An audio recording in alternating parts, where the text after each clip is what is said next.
Patunayan ang Diyos. May 10. Offertory Reading Devotional. Dalhin ninyo ang buong ikasampung bahagi sa kamalig upang magkaroon ng pagkain sa aking bahay, at sa gayoy subukin ninyo ako ngayon.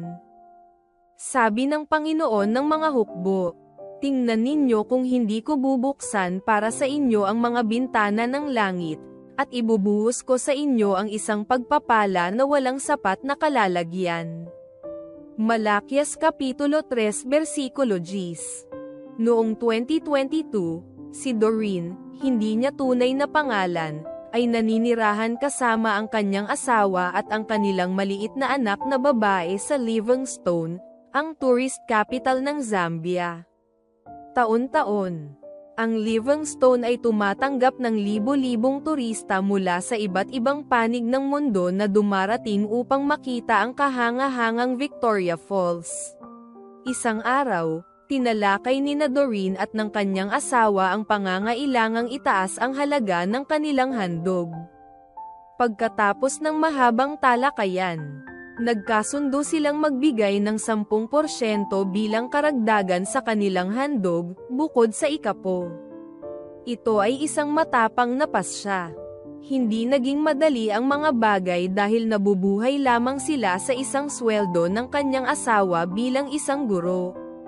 Gayunpaman, nagpasya silang isagawa ang malaking hakbang ng pananampalataya.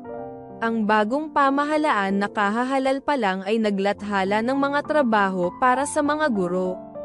Si Doreen ay isang sinanay na guro subalit walang trabaho sa loob ng 2 taon. Kaagad niyang ipinasa ang kanyang aplikasyon at naghintay sa resulta. Pagkatapos ng tila 1 taon ng paghihintay, isang patalastas ang inilabas na dapat hanapin ang kanilang pangalan sa pangbayang palathalaan. Sa kanilang pagkamangha, si Doreen ay napili. Nang marinig ng ibang kasapi ng simbahan na nag-apply ngunit hindi napili, tinanong nila siya kung ano ang kanyang ginawa o kung may anumang koneksyon siya sa kanyang pagkakapili. Kanyang tiniyak sa kanila na wala siyang anumang ginawa at wala siyang ugnayan kanino man sa pamahalaan. Si Doreen at ang kanyang asawa ay naniniwala na ginantihan ng Diyos ang kanilang hakbang ng pananampalataya. Panawagan.